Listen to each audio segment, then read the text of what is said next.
guys, good morning and welcome back po sa aking YouTube channel. So ngayon guys, mag-share lang ako ng nga pala guys, kumusta muna ang lahat, mga tindero-tindero dyan sa ating mga kanya-kanyang mga tindahan.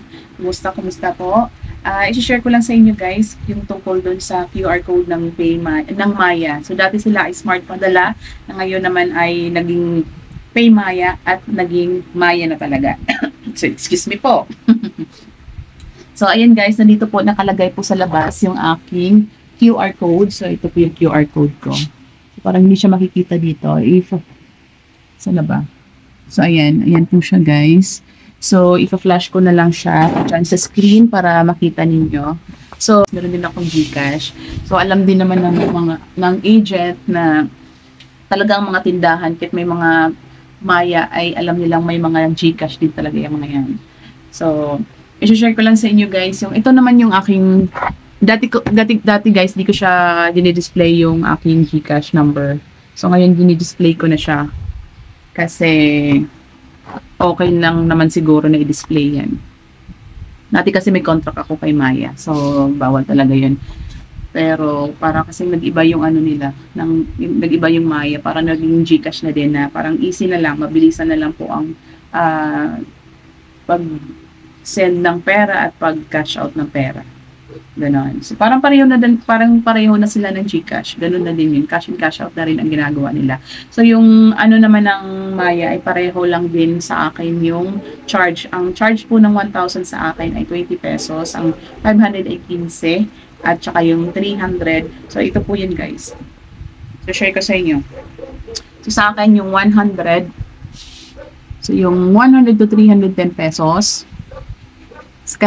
Cash in and cash out 100. So 301 to 515 pesos. Cash in and cash out din yan. 501 to 1,020 pesos. So 1,000 up to 1,500. 1,001 to 1,500 ay 30 pesos.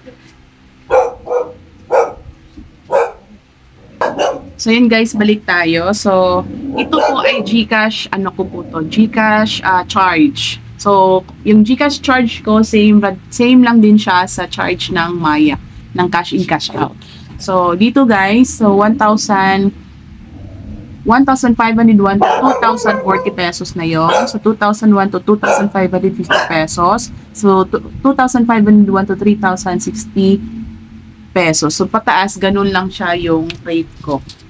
So, ang kagandahan naman sa pag meron kang Maya QR code, nalalagyan yung Maya ko ng laman. So, pwede. Kasi ako, nagbabayad po ako ng mga kuryente. May mga nagbabayad po dito ng kuryente, home credit, ganon. So, pwede talaga siya. Maganda siya at nalalagyan po siya. Like, katulad dati ay naglalagay pa ako dun sa Maya ko ng pera. Like, galing sa bank. Like, galing sa ATM ko, tapos tinatransfer ko siya. Kaya lang, Actually walang ano kasi nakalink po yung BPI bank ko doon sa Maya kaya wala siyang charge. Pero hindi na rin hassle kung ganyan. Okay lang din na diretso nila dito sa Maya. Kasi yung mga naghihingi pa ng number, pwede scan na lang nila tapos send. Matatanggap ko naman siya sa aking phone kung ano yung number na naka-register sa Maya ko. So, yung GCash ko, ayan siya. Matagal na po akong mag-GCash, guys. 1 year ago na. Pero yung tindahan po namin ay 2 years nang nakatayo. So, magkano? So, maganda talaga, guys, pag meron kang GCash sa tindahan. Kasi malaking tulong talaga siya sa ating mga tindahan. Dagdag talaga siyang pagkakakitaan. So, yung kalahati, siguro yung kalahati na kinita ko sa isang buwan ay malaki talaga.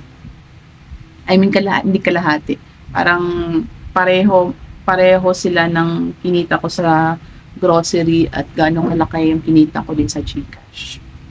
So, yun guys. Minsan kasi matumal yung sa grocery pero malakas yung GCash. GCash talagang lakas. So, yun lang guys ang aking share. Maraming salamat. Paalam!